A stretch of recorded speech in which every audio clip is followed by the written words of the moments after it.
Hey, what is up, everyone? It's Rich. All right, let's do this. Yesterday, I said the S word.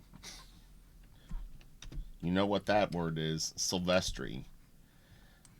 I said that there were, on top of the fact that both Capullo and Silvestri are artists that I really enjoy watching them draw because it's so spontaneous and it's got this edge and it's loose and it's cool looking and it's got a lot of dynamics and energy.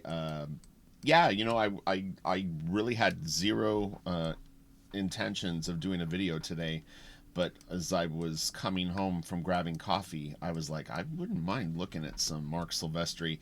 So we've definitely looked at some Marc Silvestri Wolverine on my channel before. I tried to pick uh, sections of the run that I felt that I hadn't touched on as heavily. There may be some crossover. If you like Mark stuff, I promise you that if you search my channel, definitely can find some other Marc Silvestri videos. And yeah, the Capullo one was really good yesterday. I had a lot of fun kind of watching it back while I was working yesterday, and it's just great, inspiring stuff. There's so many killer ideas that these guys sort of throw out. And, I mean, the greatest thing about being a fan of comic books, and in particular, if you're a fan of comic books and you aspire to draw them, um, seeing clever ideas used by really, I was going to say proficient artists, but, like top pros is exciting, and they'll come through you in different ways, but it definitely can't hurt you to look at some kick-ass stuff. So I just grab random pages. There's parts of it that are sequential, like pages in a row, but it really isn't going to matter what order we do it. So we can go into full screen mode and just start enjoying it. And I mean, this will be kind of a continuation of that the devils and the details thing idea. It's tough to only focus on the details, but Mark really. So this is Mark. Well, this is Silvestri by himself on the cover, but I'm nearly sure that all these issues were inked by Dan Green. We've touched on Dan Green in many videos too. They really were an excellent combination. Something about these two guys together is just exciting to look at. I mean, it's what Dan did in a lot of ways is really kind of genius, because it's not easy to have such a loose organic style that isn't based on like attractive brush execution or pointy lines. I mean, let me grab a color. I mean, brush tool. Right. Deselect. Brush. Right.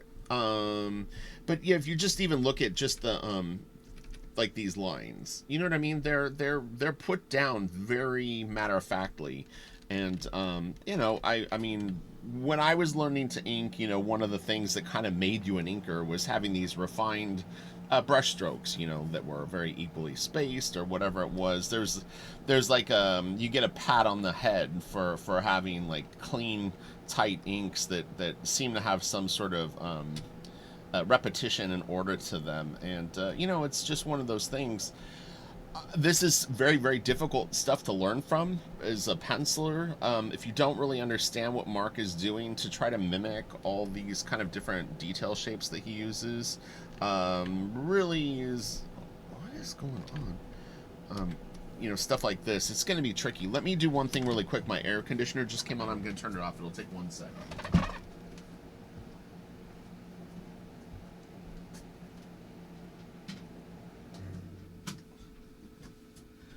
Luckily, the thermostat is super close, but yeah, it's like, what time is it? It's like it's like probably 8:45 in the morning, and it's already hot enough for the AC to come on. I ain't gonna pay the bill though, so it goes off until I'm dying. So anyway, all right, let's get into this. I love this cover. It's just a terrific piece. This guy with the knife behind him is so scary looking. Two influences that always will come to mind quite quickly when I look at Mark's work would be, in particular this era, would be Bernie Wrightson and John Buscema. There's, I'm sure, many other things, and it's Mark, but definitely sometimes get a little taste of these different things. So, you know, a lot of these books were done on really, really tight deadlines, and you'll see the level of grit and detail and stuff like that sort of fluctuate throughout. But I really like clear art. I like stuff that's simple and direct and solid. You know, like this is just a great profile. Let me grab a fancier color so you can see it. But like that profile of Wolverine is great. I'll zoom in too because you know, I know people watch these on different size monitors and stuff like that. I always kind of forget sometimes because I'm on like a 27-inch Cintiq right now, and I'm sitting right on top of it, and so it seems huge to me. But sometimes I'll watch it back and I'll go, you know, you could have zoomed in there a bit more. But really, really cool anatomy. He makes it chunky with these nice heavy black areas, so it really gives these forms a lot of weight. That black really just punches it up and gives it the balls. So, and Marc is he's a combo platter in terms of like how he draws faces. Like this is a cipher face, meaning that he draws the shape of the face and he goes in and does this. It's you can learn this way, but the thing with trying to learn to draw faces this way is if you don't really understand the structures and stuff that you're putting the stuff down on, you're gonna run into trouble because stuff is gonna drift, and especially when it gets more complex. Like if you watch the opening of the Coppola video, I kind of explain how you really need to. The stuff is actually drawn more accurately than it looks, even though there's a lot of gaps between the lines. I mean, if you look at like Jubilee's face right here, I mean, like none of these lines are connected on her face. I mean, there's a gap here, there's a gap here, there's a gap here, there's a gap here, there's a gap here, there's a gap here, a gap here, and a gap here. That's pretty freaking incredible. We've got 1, 2, 3, 4, 5, 6, 7, 8. 8 gaps just from the chin to the forehead. Don't tell me Dan Green isn't a genius. No, I'm just kidding. Dan used to watch my videos. I always say that when I mention him. Dan, if you're out there, we all still love you. You're the best. He is, though. It's, dude, Kelsey and I, we talk about these guys all the time. So some of this, like, I noticed on the other page, like, this isn't the strongest some of the faces and stuff like that are looking a little. This is towards the end of the run. Image Comics was bubbling up at this point. Marc in the back of his mind might have been going like, I'm about to make my big break. Although I don't know if he knew about it yet. He might not have. This is great. Man, I love to draw shit like this. It's so interesting. Yeah, it's fascinating. I mean, I would kill if there were photocopies of the pencils of this stuff. I would find it so interesting to see what Marc originally laid down. I always picture like he had accurate lines, you know, like almost like if you were going to use two pencils, you would use click pencil, whatever they call it, mechanical pencil, and then also maybe like a regular like number 2 pencil that's kind of like chiseled so that you can go in and do these. I mean, if you notice the tool that I even have selected in Photoshop, it's more of this type of thing. It just immediately gives your stuff more personality. I know the temptation is to use like a pointy tip tool, but believe it or not, I mean, things like this can actually add a lot of keep a lot of energy in your stuff. Yeah, see, this doesn't really look like Marc. It's weird. There's something kind of drifting on some of these. I mean, this clearly does. And I'm not saying that it's not Marc, but yeah, I don't know. And this might be another inker. I think at some points maybe Hilary Barta inked an issue or two or popped in and did some pages. So I'm not an expert on actually being able to just like look at a page and know who inked it. I mean, within reason. But we have a lot of Dan Green stuff. All right. So the other thing I can do with these, because again, this is that Marvel coloring that I talked about. So I can go in and remove a lot of this stuff and turn it kind of more into like this kind of thing. Everybody's like, Rich, we love you. We love you when you do this. If you ever see another YouTube channel start doing this shit, call them out in the comments section, because people are going to compliment them on it. They need to know they got it from me. I don't see people doing this on YouTube yet. K-Fab. No. Someone mentioned K-Fab. I honestly don't really watch their channel. But someone mentioned KFAB was, they weren't super complimentary towards like 90s inks or something like that. This is great. Again, this has kind of got a little bit of that like Wally Wood, we'll go grayscale on this, rights and kind of thing, or just that sort of spooky horror, stuff. Would have been really interesting to uh, like know Mark when he was kind of like ramping up to get into comic books. Like he would have been a very interesting like 17 to 19-year-old to know. And again, I mean, he kind of keeps his drawing thing, it's a little bit of a mystery and something that he's really not discussed at any length. So it does make me wonder. I feel like he had a lot of natural ability, but he clearly did a lot of hard work on his stuff, because there's a lot of things that he does, and I'm talking about even earlier in his career. He had a very, very solid skill set, which is why he was able to get to this point with his work where there's so much energy and confidence, and it's if you hear even the other image founders talk about Mark, I mean, I think that they've all made references that Mark potentially kind of is like, he's a high watermark, let's just put it that way. So yeah, I don't know what his evolution was like. Did he was he an anatomy grinder? Like, did he like spend months going through anatomy books, and was he like had the how to draw comics the Marvel way thing out, and he was trying to figure out how to do all this? Did he copy comics like John Buscema drawings, or who knows? I mean, it's really, really difficult to say. I don't even really know like what his journey was to break in. Like McFarlane, we have a lot of backstory on what went on and how he was rejected and stuff like that, but as far as I know, I've never really seen Mark get into that stuff, which is really quite a shame. And again, this is, you can see, is very rights and or from that kind of era of horror structure and stuff like that. Really, really cool.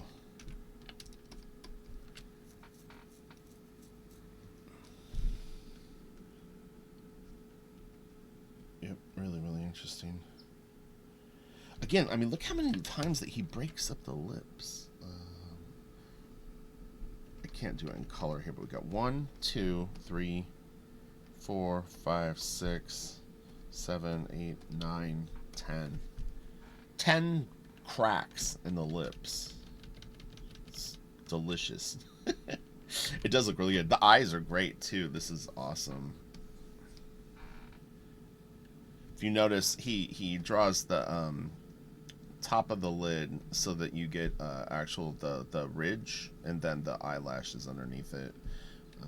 When you zoom in, you can see it. You can even see it here. He kind of indicates it there, but it's a nice effect.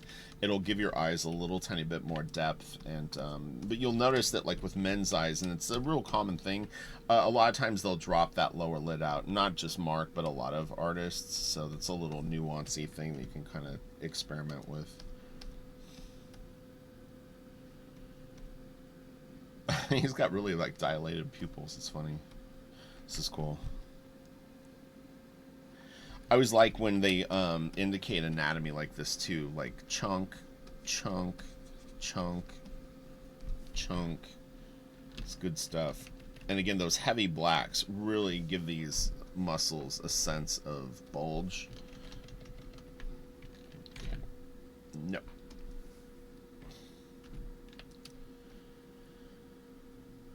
So 1, 2, 3, 4 panels on this page.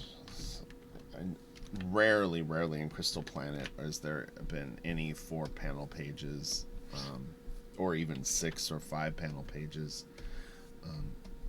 It's it's an interesting thing. It wasn't really something that I considered too much going into penciling in terms of like how many panels do I like on a page, but whenever I've had an opportunity to be able to draw something big like this, I find that I actually excel Whereas, I mean, it happens everywhere, but I had to draw something yesterday that was a little bigger than what I normally get to draw. I was like, man, this is fun. Like, I can really, really kind of see through the art and put down exactly what I'm sort of picturing in my mind. Whereas with smaller faces, you can still do it. It's become shorthand. If you look at here, it's like you're not drawing as much to explain what you're putting in.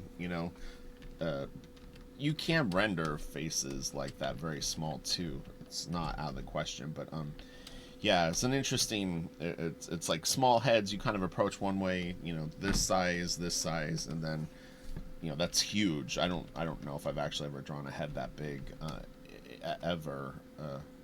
Oh, maybe a couple of commissions. Oh yeah, like this. Oh, Marc with his pretty girls. And again, let's take it gray because I think it's a little more interesting to see what he leaves out. Because again, it's the broken line thing and all that. So it eats up the lines a little bit, but anyway, she's really cute. Both of the girls are real pretty.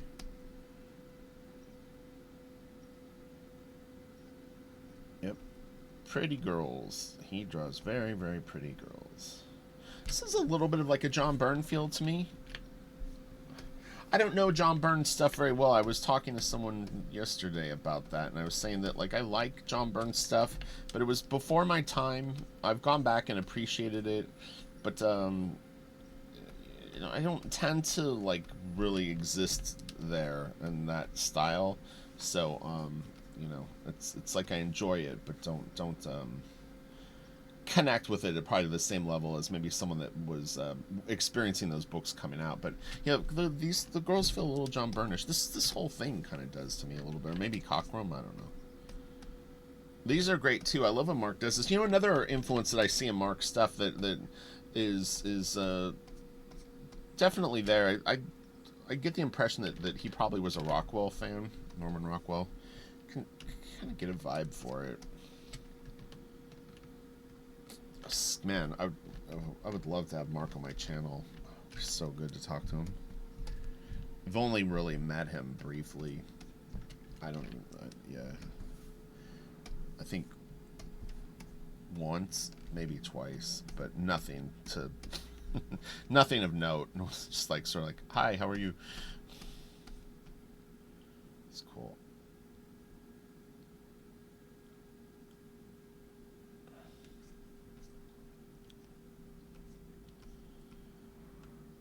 This is a nice little area right here. Let's get this great fold going on. This is good too.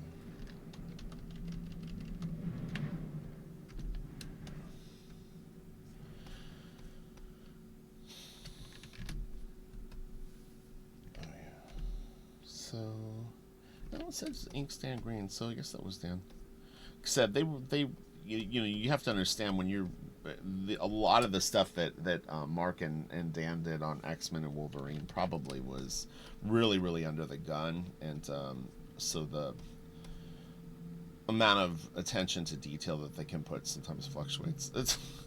It's interesting because when you have to draw stuff like money, I mean, you have to make a decision of like how far are you going to take it, Now people might even just like get a scan of it and drop it in and kind of blast it with like splatter tool or something to kind of make it white out. It's an interesting look, it's I don't want anyone to think that I don't like digital art because like is a simple example. I mean, I think Jorge Jimenez is really really doing incredible work. I've been a fan of his for several years, so it's not like I'm not jumping on a bandwagon with him, but he's really clever because he uses a lot of like what I would consider like manga style techniques, like there's some photo bashing going on. He's definitely got some 3D models. He does cut out and runs filters on things, and I think he repurposes parts of poses sometimes, and there's all kinds of different techniques that he's using to put his work together.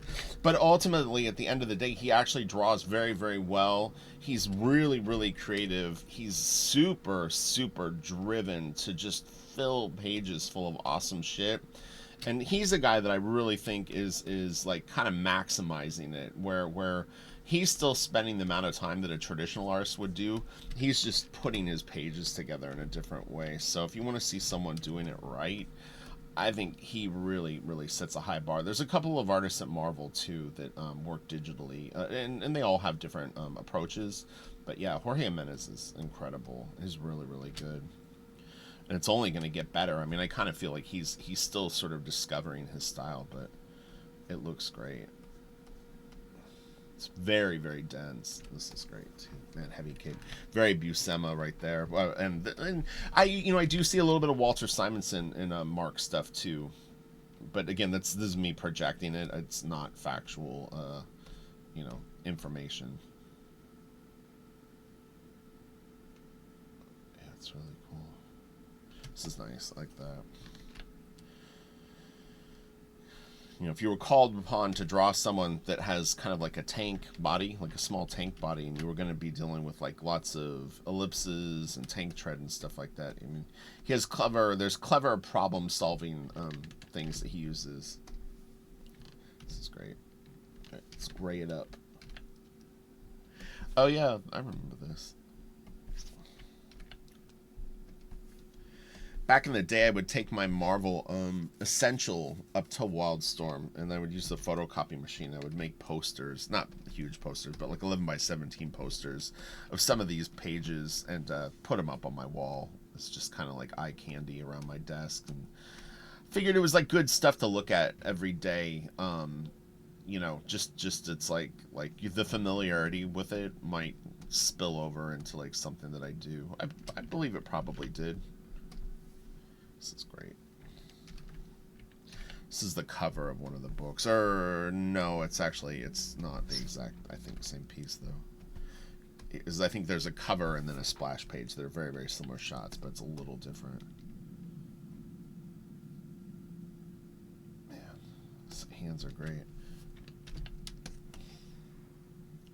Again, just not fussy inks. These are very, very nice brush strokes, but they're just not finessey, equally spaced, these perfect things. It's just really, really functional value, meaning that the like, again, you've got solid black, this is value, and then this is white.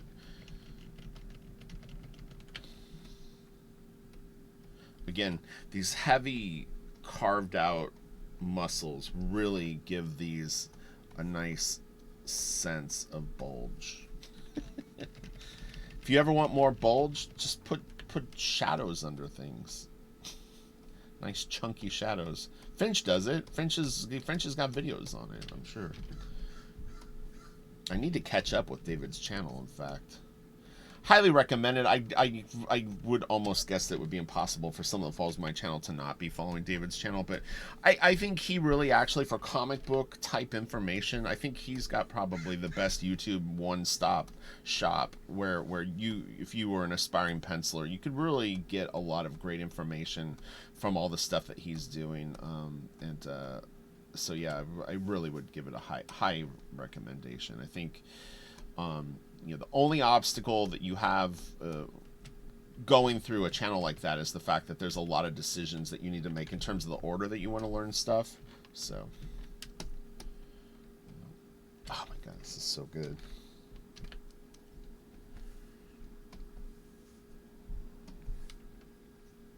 I actually did like the colors on that page, even though they were kind of simple, but man, this is great.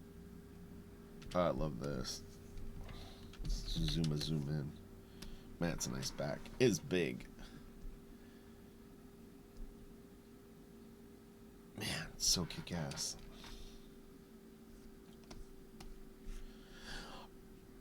Look at that. You are a big Wolverine. Who's a big Wolverine? You are, aren't you, right? This is great. Man, that is so good. Again, look at all the broken lines and just the chunkies that go in here.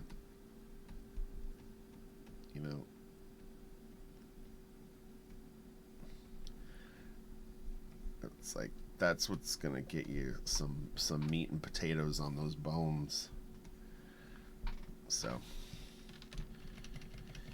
I've had people ask that where they want to have that, they want like a it's not actually an uncommon request is people really love like Frazetta, or they love stuff that's kind of from the 50s and 60s, but they want to do it now in like a contemporary style so that their stuff doesn't look dated. And then you have the challenge of trying to figure out how to balance loose and tight, like what's loose enough, what's tight enough, what's still gonna look cool and not look like you're doing like a throwback style, which there's nothing wrong with that. I mean, the thing is doing a throwback style, there is still a fan base for that. The rub with that is you're probably dealing with a slightly older demographic, which might not be very they might not have a very exploring personality in terms of what they'll look for online. That's the only rub is you kind of have to know the different windows of fans that you might appeal to, and then really kind of hang out in those places. If you want to draw like Dave Stevens or Frazetta, you're probably going to want to be hanging out with that crew, or like a Jack Kirby thing, whatever it is.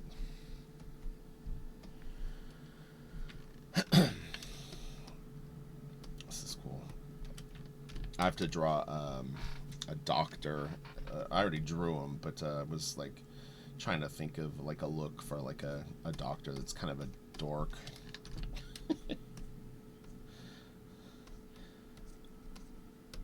This is nice. Let's talk about this shot right here. Fashion sense plays a big part in it too. Sometimes you can draw in a style like this, but you just have to be careful of the clothes and stuff that you put on your characters too. Will help. Because if you're drawing shoes from 1972, it's, the cool factor will drop quick. I think that's actually good. But maybe that's what you're going for. Maybe that's when the story takes place. Oh, this is so good. But yeah, I mean, you could see how Capullo, has some similarities to this, and I mean, it wouldn't surprise me if Capullo was a fan of Marc. I mean, I don't know many artists that aren't a fan of his work, so it's so cool again.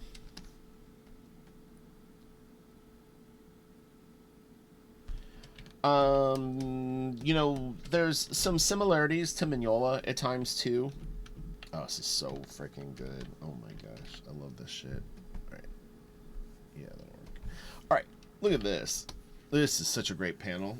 Oh my god. I could live in that world all day.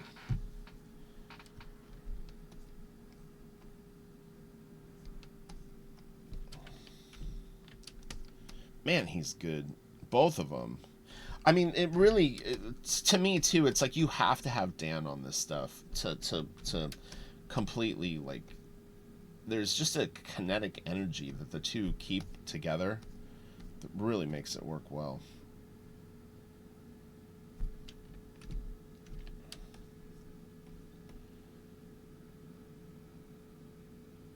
Look how ferocious Wolverine is there.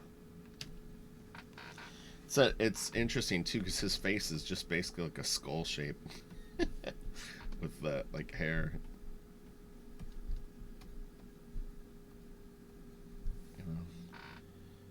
Put bat wings on him.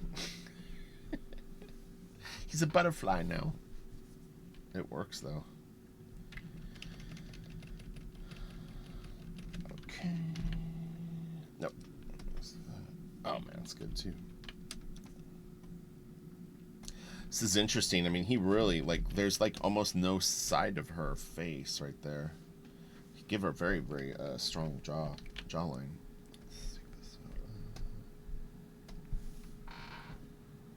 Man, it's crazy. Kelsey, are you getting this? Kelsey likes this stuff too. Oh, this is so good.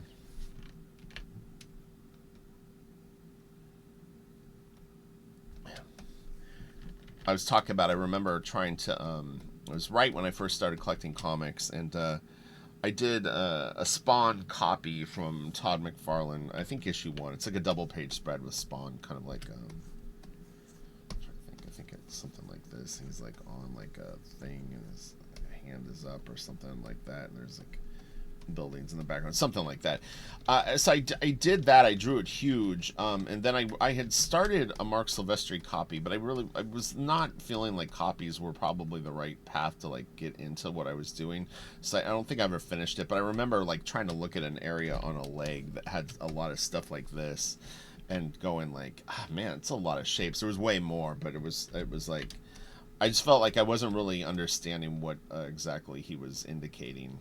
Even at that early stage, that I knew I was off, that I was just copying like weird shapes and not really understanding what the hell all the shit was. Like, this stuff is so good. Alright, let's remove some of the screen. There we go. Man, it's so good. Get that face and the lighting. It's perfection.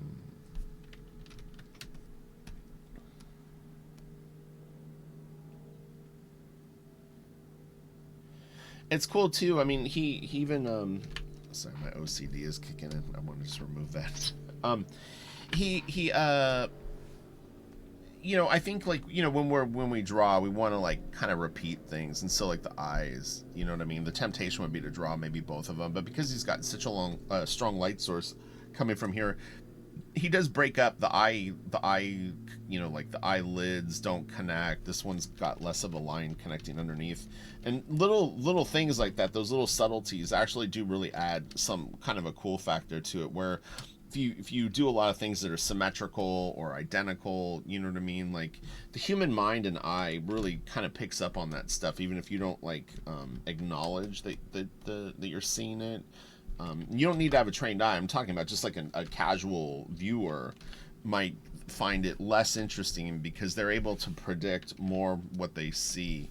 You know, that's the whole sort of subliminal like levels of art is composition, and to keep a viewer engaged. You know, there's almost like if you can create a bit of a puzzle or fun pattern. Frazetta is really good at it. You know. It's like the artists that have an X factor, and you know, people emulate them, but they can never really seem to kind of capture what the magic was. A lot of it's that it's engaging the eye on a primal level. It's like, you're scaring me, Rich. Stop it! I don't know what you're talking about. It's there. I discovered it looking at album cover arts as a teenager. I started seeing patterns in the stuff, and I was like, this is interesting. Is this an accident, or is this like these designers? It was like Storm Thorgerson and Aubrey Powell and people like that, and I started to kind of like really look at what they were doing, and I was like, they're doing shit. I see what's up. I would show it to people, and like, this is again before comics, but it was funny. But yeah, my friend would be like, "Oh, I don't know." I'm like, "Oh, dude, I'm telling you, this is not an accident where all this stuff is placed. This is all very, very. There's a rhyme and a reason for it." Again, really, really like simple, plain, but it just looks so good. And this one's not as strong. It feels like it's missing like. Oh, I see. It's further back. I don't know this plane that has like an engine on the top of it like that. I see it now, though, the back of the plane. Oh, this is good. Let's see. All right. Even this is great. It's just like simple faces, and they're so good. I think what I like about this is the shadow that he put like on the side, because there's not like no one else really in the scene has, like he does. The light's coming from somewhere in here, and it's lighting everything this way, and that's why he's got the shadow there, and then he's got one here.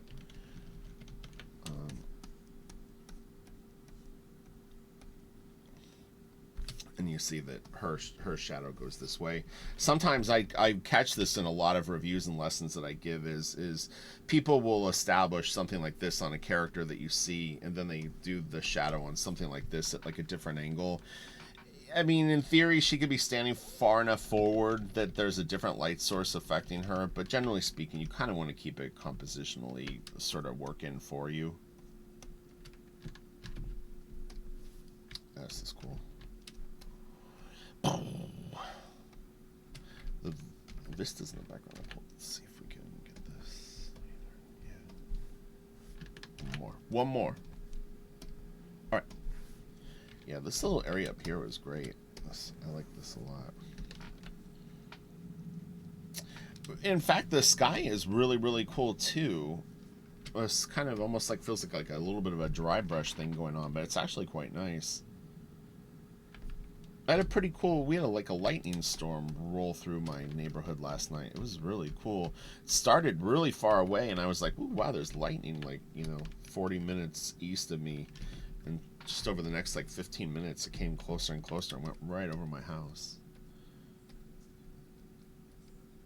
It was cool. I remember having a black and white version of this page somewhere.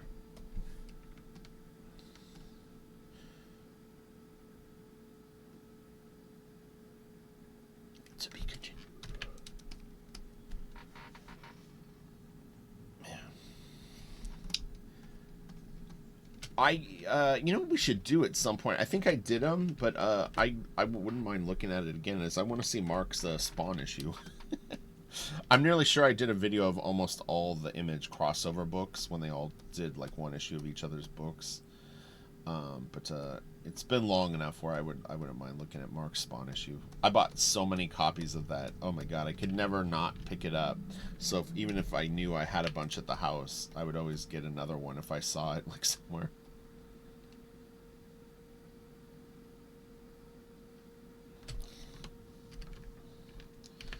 Kind of, this will be fun just because her lips are like almost non-existent.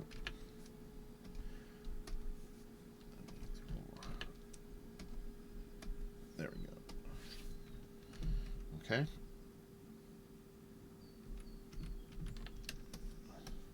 It's interesting, right?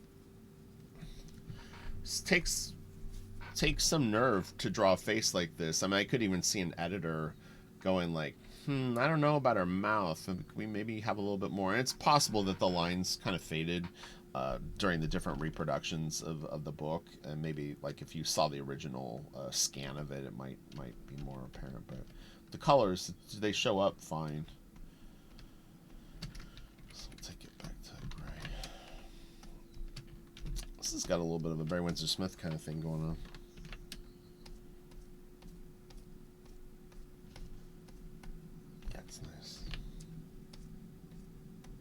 That's really good too.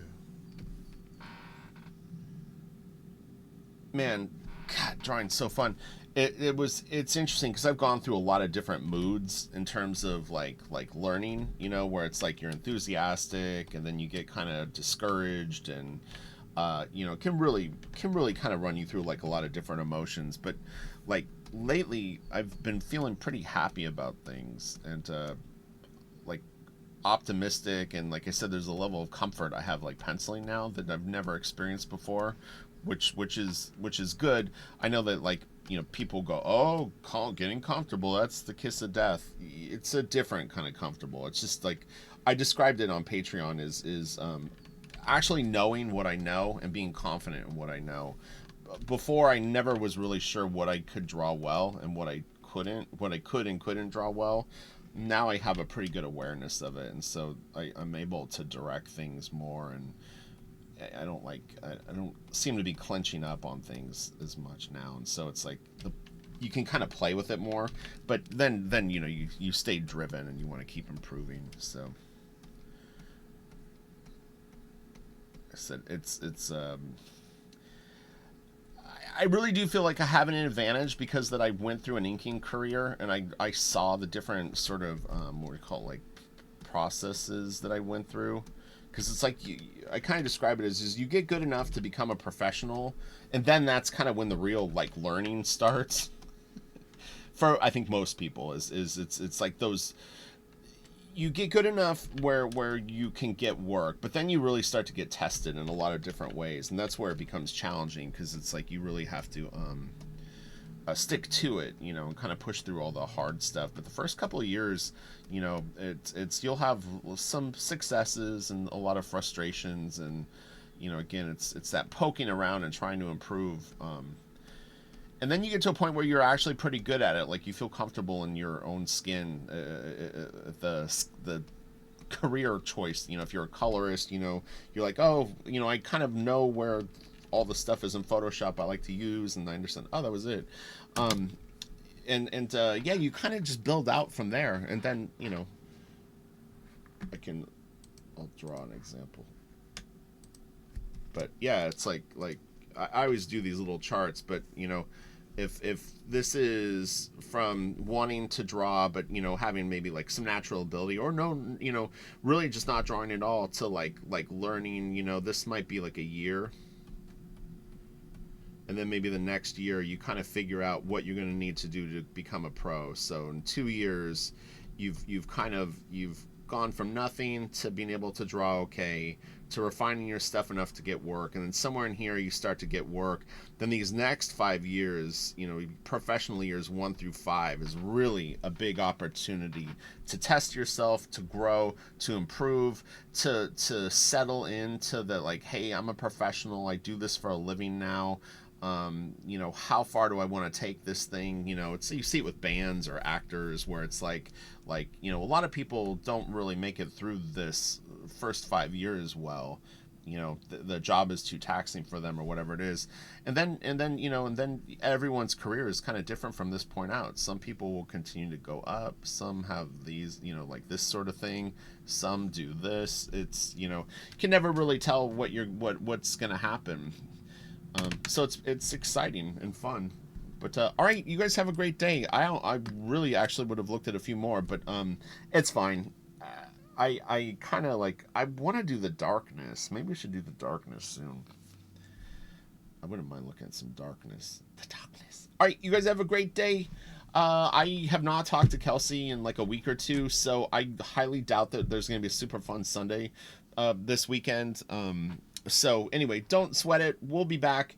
And the thing is if we start to talk, we can always throw in a video in the middle of the week. It doesn't necessarily have to be like a live thing, but we'll keep everyone posted. So, all right, you guys have a great day, and I will talk to you soon. Bye.